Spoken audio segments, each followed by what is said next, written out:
The Spin-off Podcast Network.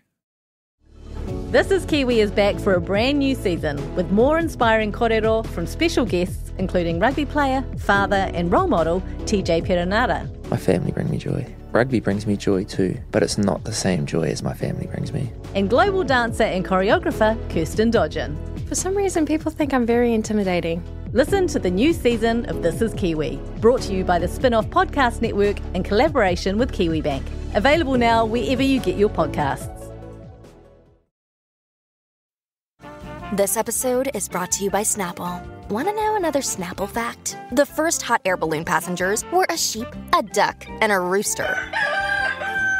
Ridiculous. Check out Snapple.com to find ridiculously flavored Snapple near you.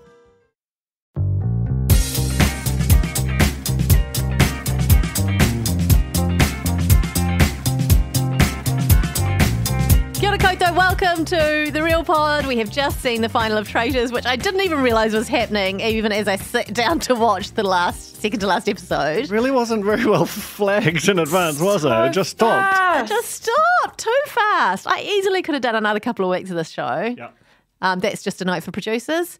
Milk it, mates, milk it. Get another couple of weeks on air. How we always complain that shows are too long. Well, sometimes we complain that they're too short too. We're never bloody happy, are we? Unpleasable. What I wanted, when I was watching the UK one, I was just like thinking to myself, because I binged it, but I was like, imagine the tension of watching that week to week. One episode a week, like how in hell you would be, how much time you'd be able to spend thinking about everything.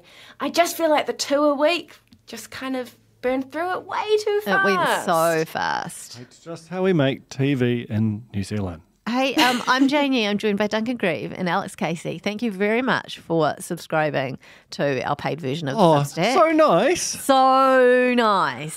Far out. It's such a treat to be able to be intimate with you guys. Like a little bit like Colin in a plate of eyeballs and tongues and things. Naked in a lot of ways. That's a throw. That's a throw. It's a call forward.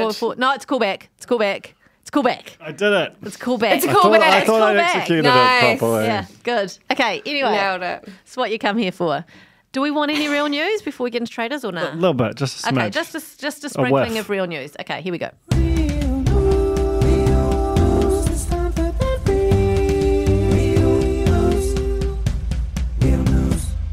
The Golden Bachelor, Duncan Greive's dream, is coming to life, and we had the announcement of The Bachelor, very handsome older man in his 70s, I believe, and now we have got the release of the cast of Bachelorettes, and wow, they are all reasonably old, which is great. None of them represent the reality of their ages, but it's a good start actually having people in their 60s and 70s rather than I was worried it was going to be a whole bunch of people in their 40s and 50s. No, well, the thing is, like, this isn't my vision for the show, which I've been pitching on the Real Pod for years now, because in my mind it's very much a sort of a grim, those kind of English sort of BBC docu shows, and it's like it's in a rest home and there's just sort of bad physical stuff happening all the time. I'm thinking people in their 80s and 90s, very kind of realism, no proper lighting. The Golden Bachelor is not it, but I love everything about it. You want the Diamond Bachelor. Yeah, I want Last Shot at Love.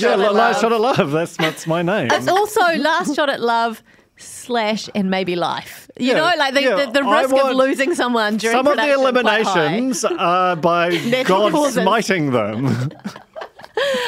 Some fun facts about our bachelorettes. Renee doesn't enjoy fishy tasting fish. That's so good. Who does though, Yeah. I see what she's saying. It sounds silly, but I think it's a completely fair statement. And actually, same here with Teresa, who loves 70s rock, both soft and hard. Really good. Sylvia enjoys lifting small weights. They're actually it's great. A lot easier to lift than big weights. They really are. These are barely facts. Like, This is amazing. It's kind of sad to think that that's what lies ahead for us, eh? Like, what defines you? Disagree. I can't wait till that's like the most significant thing you can say about me. I'm just looking to whittle down my personality till it's just a sort of a blubbery little. You've got a way to go, mate. You've been on Duncan Garner's podcast. I have You've with got Mary your own Lambie. your hair, Mary Lamb, all the things. And I just also want to point out that Matt James, a previous Bachelor, his mom is on the show. Wow. The one who looks like Celine Dion is Matt James's mom. So Is there so are these women, are they the same age as this man? Is that what you're telling me? Roughly. It's fine. Yeah. Love It's that. the age Love thing that. is fine. There's other forms of I mean, he representation. looks about 40. But I know. Good luck to him. There are other forms of representation missing in terms of they all look 30 years younger than they are. But the age on their birth certificates, I do understand, is appropriate for the show. So I'm excited. In other news, remember Olivia from Maths? The one who called Oh, yeah. called Yeah. Called out Dom and then went in about having an OnlyFans. and then started her own OnlyFans. Yeah. Great character. This is a bit sad though. She's been duped into a fake relationship. She travelled to Ireland to meet up with this guy that she had met while holidaying. So she met him in real life. They'd been exchanging messages daily for all of this year. She went over to Ireland to be with him, and someone at a pub was like, "Oh, you don't want to do that. He's got a girlfriend." Oh, no. You can do no. better, pet, is what the lady said to her. And so she's come out on Instagram to talk a little bit about her experience. It's very sad. So it wasn't like a scam, it was just a... I don't know. I mean, I definitely want some details because, I want a TV movie about I mean, this. surely he knew she was coming. Going to be pretty hard to, just say don't come. What I'd say is that she can do better, Pet. But also, she was quite horrible, so maybe it's just Kermit as her boyfriend. Someone in the Real Pod corner said, this is really sad if it's true. And I'll just leave that with you. In other news, I have discovered something. Whoa. Did you know that there is legit a meal out there that is a camel stuffed with lambs that are stuffed with chicken that are stuffed with eggs? Like a turducken, but... Yeah. Oh my God. Yeah, it's like a traditional wedding feast. And I have this morning been watching videos of the being prepared. Does it look hate yum? That sounds this. yummy. Really? I was just looking at, all I could think of was the food poisoning. Because it just felt like the platters are like twice the size of this table. And I'm like, you have to cook, these meats all take different lengths of time, and then you've got to transport this thing to the wedding and then shred it all apart. That's out for more than 4 hours. That's in the danger zone. I think It's yummy. more like, the discomfort for me is more, I mean, I have an egg thing, and like even a Scotch egg makes me uncomfortable. The egg is like the final frontier as well. Yeah, the amount of stuff you've got to get through, and then there's a treaty. friggin' egg in the middle. It's kidding me. It's very much like the woman who swallowed a fly, you know? Because what came out? She swallowed something to catch the fly, and then swallowed a rat, and then swallowed Peanut butter and your hair Yeah, this and is basically get like rid of chewing a gum. chicken ate its own egg, and then a lamb ate the chicken. All and then right. Let's move on. Ate the We've got lamb. to talk about this television program. Okay, Traitors, reality check. Let's go. I have 4 weeks to decide I'm going to drop my entire life in. I am disgusted at how much you have copied my husband. This is fun. I don't even know you. Okay, as discussed, it went far too quick, okay? But we've got that out of our systems. Let's just get on with what happened in these last 2 episodes. The faithful just started cannibalising themselves while Brooke and Colin just watched on. The 2 most suspicious people easily in the cast at this point. Just When they were going at each other across the round table, it was like, hello, here are our traitors. Yeah, and they both name each other, and then you find out that one of them's a traitor. It's just, and they, whenever they're privately, they're just Colin's a traitor, Brooke's a traitor. It's just, it's really amazing. It's almost like maybe that's the tip, is that when you're on Traitors, you just constantly act like a traitor, and it kind of confuses people or something. I think for next season, going into the Traitors, if you find yourself a cast member, please remember there is always a time when traitors betray each other, So we had Robbie, we had Colin and Brooke trying to betray each other. they will do that. That was never a conversation that came up this whole season. No one was like, oh, you know, one of the, you know, that in the wonderful, innocent, faithful minds, they'd look at Brooke putting Colin down and be like, Brooke can't be a traitor. He would never throw another traitor under the bus. Brooke's such a good guy, you know? I mean, it is amazing. Brooke Howard-Smith pulled off something pretty incredible. He really all the way did. to the end here. Like, I know that we've kind of talked shit about him before, but whatever spell he had over those people, even when like they tried to get rid of Anna and she walked into breakfast the next day, and he so obviously, I thought, went, holy hell, in a handbasket because he hadn't managed to murder her. And yet nobody noticed. No. Like, he must just have this kind of crazy, discombobulating persona. And credit to him, he nearly made it all the way to the end. Totally endorse that. Like, as agree, we've done some shit talking, and I think, you know, deserved, but you can't argue with results, right? Like, he made it into the last three, despite certainly in the edit looking like he was shrieking his traitor status the whole time, and yet they were picking freaking kings. Like, they were picking some real innocent dudes. I was very worried at the end that someone like Sam was going to get got, and Brooke's just standing there with like a neon sign and like, you know, just bollards. Or it's just crazy how traitor he was, but he made it. I feel like this is an opportune time, especially as we are very soon also going to be getting into Celebrity Treasure Island recaps, to remind everyone that when we do our shit talking, it's very affectionate. We're talking about what we see in the edit. It's not about people as they are in real life, okay? So when we're saying, like, when I'm saying Brooke's a jerkwad, I'm talking about his behaviour after the challenge, you know? Well, and his portrayal on TV. Like, we know that the edit is Totally. fragments of what people actually did. And I'm not just saying this because I know Brooke listens to the podcast, but hi, Brooke. Yeah. Anyway, look, what do we have? We had Julia and Kings were going at each other, which was ultimately both their downfalls. Yeah. It's just a bad idea to go hard after one person for such a long time, because eventually, if that person does get banished and turns out to be a faithful, it just really looks like you're a traitor. And you've just wasted a lot of time. Like, I think you just need to be prodding in a lot of things, which Kings was doing, you know, quite in a sort of strange style. But I thought Kings had an amazing close, and I was sad to see him go. I feel like Kings deserved a share of the prize almost really more than did. anyone. I wanted it for him. I loved watching him in the laser challenge, the cool art heist in a shed challenge, when he perfected the double jump. Very athletic. Yeah. Did you notice? He would just like went right in, double jump, both legs on the ground. I just wanted to see Kings do more of that, you know? I just wanted more Kings. I loved Kings. I loved Kings too. I'm honestly, after he was like, you guys suck, when they got rid of Van, and I was like, okay, that is the number one true faithful kind of a reaction to something. Like, no one should be questioning him after that point, but of course they did. He's just such a treat. I want someone to find a King's vehicle. Like, he should have a place in our media. He should not be like a regular. Can he write music? Always on. I don't. Yes. I actually think that was one of the singles of the last decade, to be honest. Well, I mean, Don't it worry about was. it. It really was. But you know, that's when I say it. I know, because you're a pop music enthusiast. Can we also talk about Colin's beard?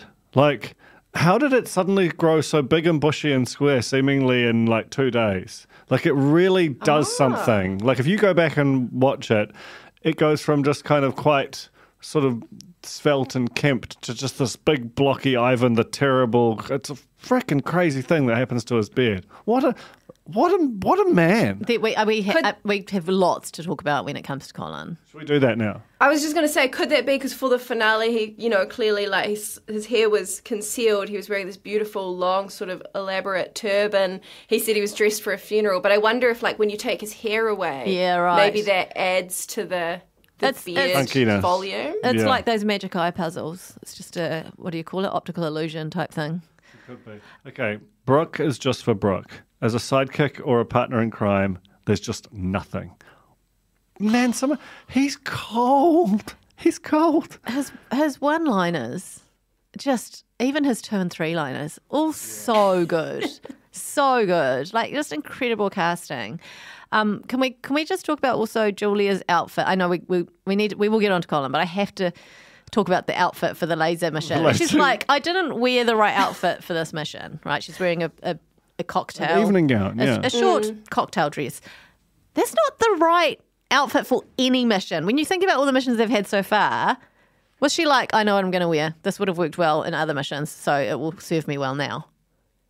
What's she thinking? Their whole mission, like, I really liked it. Like, to be clear, as a known mission agnostic at best, I think having to go through like a laser maze is incredible.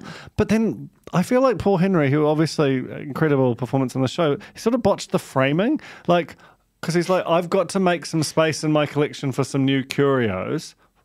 I think that this needed to be framed as like, here are my most valuable possessions, and you know, this is my amazing security system. If you want, you know, like it should have been framed as a heist, not a, you know, like have at it. Declutter. But yeah, not a declutter. Like, what happened there? I was almost angry about it. I was quite hot at the time. Maybe that was the original concept, but he was just like, I can't sell that I owned a $200 Buzzy Bee. This is a piece of He had a sense of a man riffing. I want to know the technology behind these laser lights, because they did look a little bit like what you'd hire just for a school disco or such. I feel like I could definitely see lasers like lighting up people's legs, even though they got through. And I'm not sure if that's some sort of reflection thing, or like, were they actually tripping the laser lights, or was there a bunch of interns? Person? Yeah, 100%. Basically being on the try line, looking to see if anything goes over. How fun, though. I would love to have done this. Yeah, real escape room like vibes. Colin says, you're in a movie. I mean, we might have been able to do it in that escape room if you hadn't broken the game within 5 seconds and unlocked the whole room. I did an escape room on the weekend, guys, with children at a kid's birthday. My children. I didn't just go. I just like bust Guys, in. you want to go to the escape room? And I had such hectic fucking adult energy there. Like, I started off being like, let the kids do it, and then within 3 minutes I was like, no, let me do that. No, that goes there. Oh, that doesn't make sense, does it? No, of course that wouldn't work, you idiot, you know. Anyway, we made it out. We survived. So can we talk about Julia's elimination speech? Oh, I can't What remember was it? it. Remind me. She's eliminated, and she stands up and goes, I promised myself that I would play this game with dignity and integrity. I just want to make it clear what the game is called. It's called The Traitors. Like, I mean, dignity, I guess you can, I mean, that's not how you make good TV, but integrity? You can't have any integrity on a game called The Traitors. But Come also, on, Julia. this is every reality show, right? Like, I know that's another thing where people talk about, like, I just wanted to be myself. You know? Don't. Boring. It's far more interesting if you psychologically lose the plot. Yes. That's what we're aiming for here. And she was in a unique position where we didn't know who the real her was. No. So she could have done anything. Absolutely. I love the people who come in and lie about their professions in the other versions.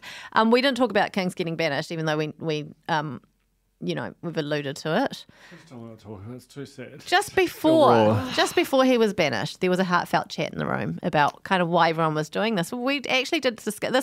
This was the only sort of moment like we get a lot in Treasure Island, where people talk about their charities and so on. We get some of that heartfelt stuff. So we learnt that Kings wanted to win the money to take his kids to Japan. Can't argue with that. It's a fucking amazing trip. Yeah. I bet his kids would love it. They're not going though because he didn't win. Brooke wants to. I would have got a fee. Brooke would have got a little fee. You would have got a fee. Would have got a little fee. Yeah. And if nothing else, Sam Fury can take his kids to Japan for him, you know? Yeah, but I don't think you'd want just someone you don't know to take your kids to Japan. Like, I mean, obviously you go to escape rooms with random kids all the time, but Japan's just a long way. Depends on the kids, you know, honestly. True. Would you send Vivita? Well, historically, yes, but lately, no. That's so nice. No, I mean, this morning I came in from the gym at like 7 a.m. and I'm just sort of trying to get into the house quietly, and she leaps out from behind the door and does like a very intense pinch and a punch the first of the month, no returns, and it was so terrifying. I was really close to evacuating my bowels, and so I don't know. So look, it's a bad day but a great month. Yeah, for Vivian. good. Okay, good on you, Vivi. Hope for us all. Okay, anyway, Brooke wants to give his money to charity. So there you go.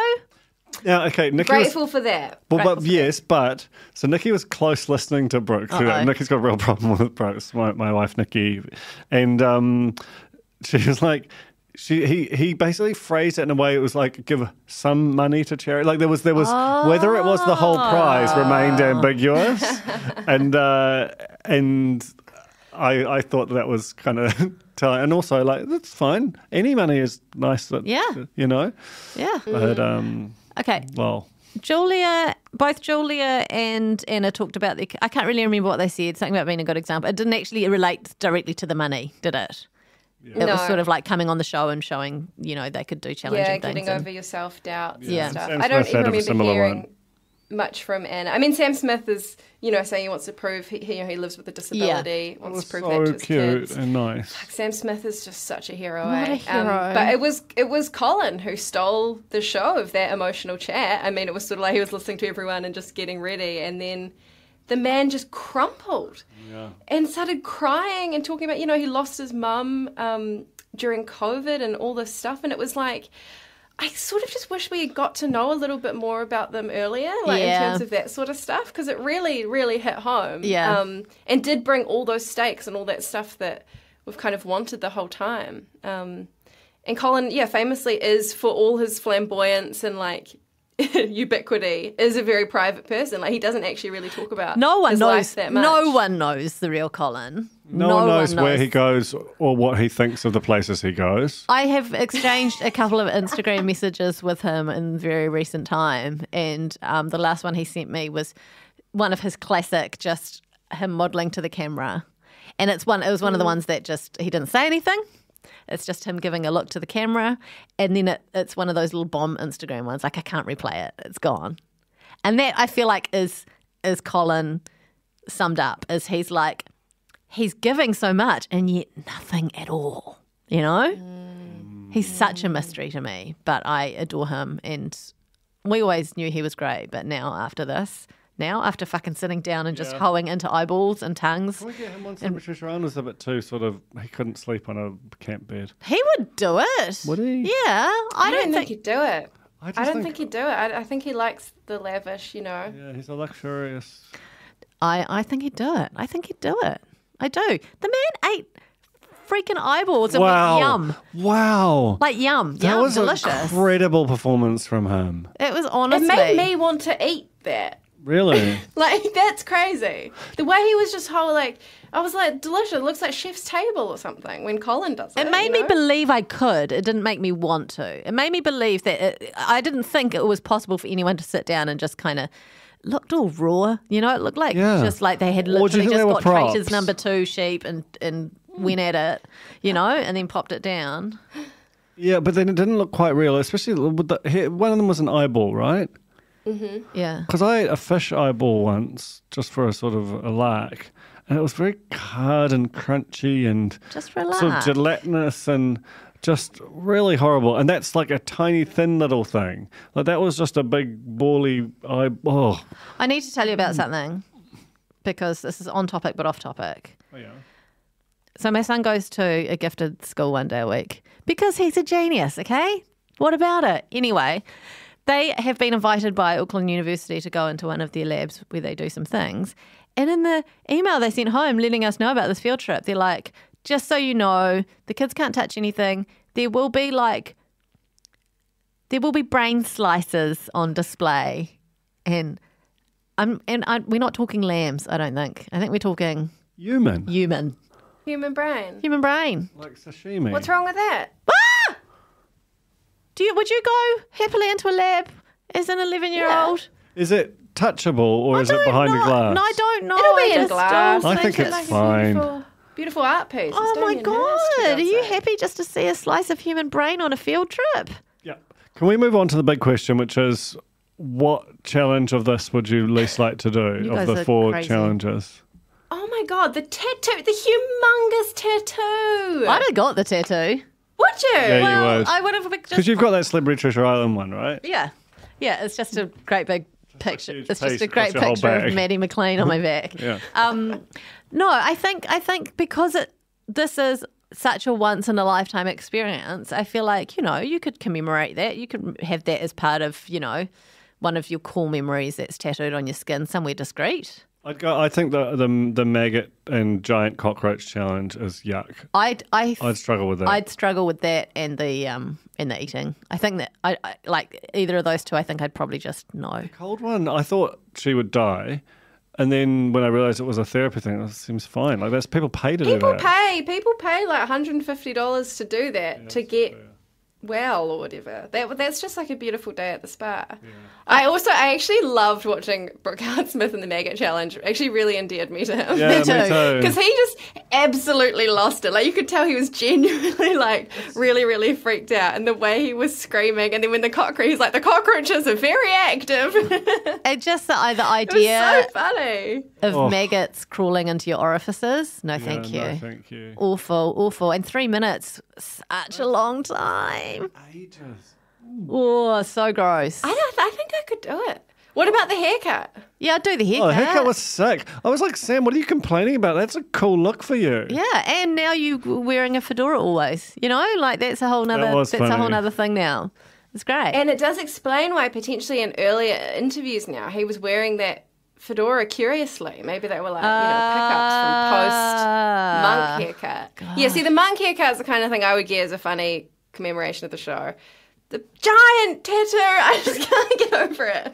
I can't get over it. I couldn't do it. I'm also scared. When you get to my age, and honestly, like I've got tattoos that I didn't want. I've got my first liver spots come up on my hand. You realise the skin is just going to do its own thing from here on in anyway. Yeah. Might as well, Just give it a nudge. Plus, I've already got a very bad tattoo on my back, so what's another? But it was weird how it became Fear Factor at the end. Unexpected. Well, no, they did that in the UK one, though. They went to that horrible shed that was full of heebie-jeebies. That was disgusting. But that was it the last? So it was quite nearish then. They did that grave challenge. That one. Oh, that's right. That was horrendous. I was waiting for that where someone was buried alive. Yeah. That was so cool. Yeah, this was a bit like... It's also kind of strange, I think, for the final mission that they're all sort of separate. I guess I know why they had to do it because there was the element of who's not going to do it. But I liked that in the UK one, how it was them doing this big crazy thing, like going down a loch and like jumping out of helicopters and a real team effort. But it was fun to see Colin eat that eyeball on his own. That was so good. It's just nonplussed the whole way. But also nonplussed is the wrong word. That's not the right word. Nonchalant the whole way. And eyeballing the camera in this kind of just very Colin kind of erotically charged way while eating like a sheep's heart. And just, really cool. And just being like delicious. Yum. Yeah. Like, if they thought that they would scare me with this, are you kidding me? I'm hungry. Like just what a gem of a human. Do we talk about the final roundtable now? Because this is where I was so glad to see Sam start to get his time in the sun. And I'm sad that it was directed towards Colin because I could feel, I was like, oh shit, Colin's kind of, he's not crumbling, it's just that the Brooke power is so strong, And Colin kind of had this persona in this thing, which I think is suspicious from the start. But how Sam finally just spoke up and was like, you've been telling me to speak up, but then you just talk at me and you talk in circles and you actually haven't given me a chance. And that's when I was like, Sam Smith, for the win. Yes. This man has been sitting there quietly watching, trying to get involved this whole time.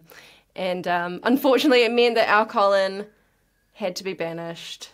But he got another great sign-off line. He did. He was like, what did he say? How dare you? How dare you be so brilliant? I'm a traitor. See you later. And he just was like, I'm a traitor, as he was walking away. Like he was, the words left his lips as he was literally walking out the door. What are we doing as a country where he's just not always on our TV being weird? Like, that's a bloody scandal. We need questions about that in the House. So the final four is and then the whole game sort of changes. Then they have this like, you end the game or you banish again. Yeah. They've deduced that there is still one more traitor out there. I don't feel like when I watched the UK one, they were never quite sure how many traitors were going at any given time, whereas I feel like they followed pretty well in our version of the show how, there must be still one more here. And then they had to throw these little pouches. Were the end game / banish again pouches that were to change colour. Was that actually some sort of powder thrown into the flame, or was it a little bit of grating that they did in post? I thought it was real.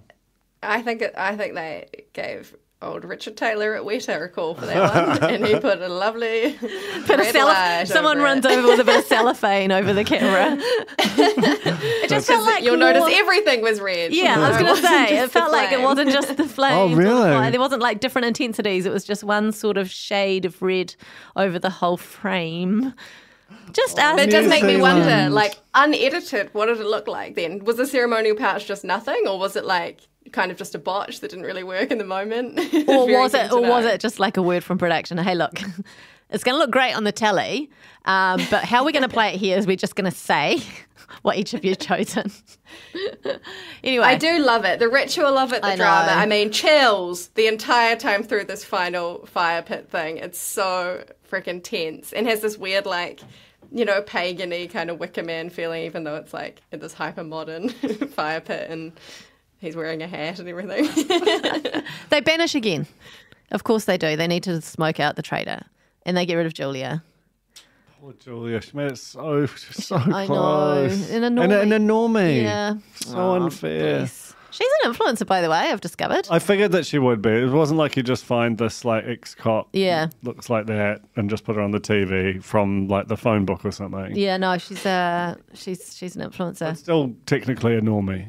Technically a normie, yeah. I mean, who isn't an influencer, right? So anyway, okay, so they decide even down to the final three, nope, they're not ready to. I mean, even if you think you're all faithfuls in the end, keep banishing. Yeah. Exactly. Why wouldn't you? Split the money between More money. these people. More you know? money. Yeah. Do you think they knew that Brooke was one and they just got rid of Julia just to have a bit more money? Oh, you think they did it in a certain order? Just That's saying. quite clever. Because they could have got rid of Brooke first, but then they would have had to split it 3 ways. I mean, I believed Sam when he said that he was just looking at the body language in Well- the way that Brooke was like, Brooke did crumble. He was white-knuckled holding onto his plate. Yeah. And Anna just honestly was Contorting. kind of like looked disgusted that she'd just sent one of her best mates home. It seemed quite genuine. And like Anna, bless her, it feels like she did take it all very seriously, you know, like the just being really shocked if anyone put her name down, which only happened like one time, and being really upset when people left and just shocked that this whole thing was happening. It gave very real energy. So I wasn't surprised that Sam looked at Brooke and went, traitor, you know. At the very last, they got him. And Sam and Anna won. What a season. They won. Like it was a hell of a watch. It never dragged. Yes, I agree that it could have stood to go out weekly, but I really, really loved this. It's so great. I can't wait for it to come back next year. Surely it will. Do we know how it rated? It rated quite well. It didn't kind of blow the doors off, and it doesn't have as much integration opportunity as some other things, which is always helpful in terms of getting renewed. But I think, But maybe next season it will, because now it's, you know, proof of concept. yeah, you can have like Silver Fern Farms doing their finest offal, Yeah. you know, for the Eat Offal Challenge and so on. I just want to see all normies next time. Please, God. Yes. No more celebrities. Let's get true Or you blue can have like Kiwis out two. there. Yeah. Okay. But we've got You can enough have Colin. You can have You can have always Colin can again. always can Yeah. have Colin. Okay, that's a wrap on Traitors for 2023. We hope it comes back for 2024. Next cab off the rank is, of course, Celebrity Treasure Island. Our bread and butter. We can't wait. And on Thursday we'll have Remember When anyway. So, you know, there's so much in your bloody feed. Good on you, mates. All right, thank you for listening. Thank you. Thank you, Samuel. Thank you, Colin. Thank you, everyone. Goodbye. Good on you, mates. From the Spin-Off Podcast Network, you've been listening to The Real Pod. Hosted by me, Jane Yee, along with Alex Casey and, most of the time, Duncan Greive. Our producers are T.I. Head Butler and Samuel Robinson. Thanks for listening. Kia ora, this is Toby Manhire, here to urge you to tune in to Gone by Lunchtime, a podcast with me, Annabelle Lee Mather and Ben Thomas, tackling the world of New Zealand politics, from policy to polling, from scandal to psychodrama. Listen to Gone by Lunchtime, brought to you by the Spin-Off Podcast Network, wherever good pods are sold. Do you find it hard staying optimistic with all the financial news in the media? I'm Bernard Hickey, and on my podcast, When the Facts Change, I'm here to help you navigate the ever-changing landscape of economics in Aotearoa. So join the conversation every Friday on When the Facts Change, brought to you by the Spin-Off Podcast Network in partnership with KiwiBet. The Spin-Off Podcast Network.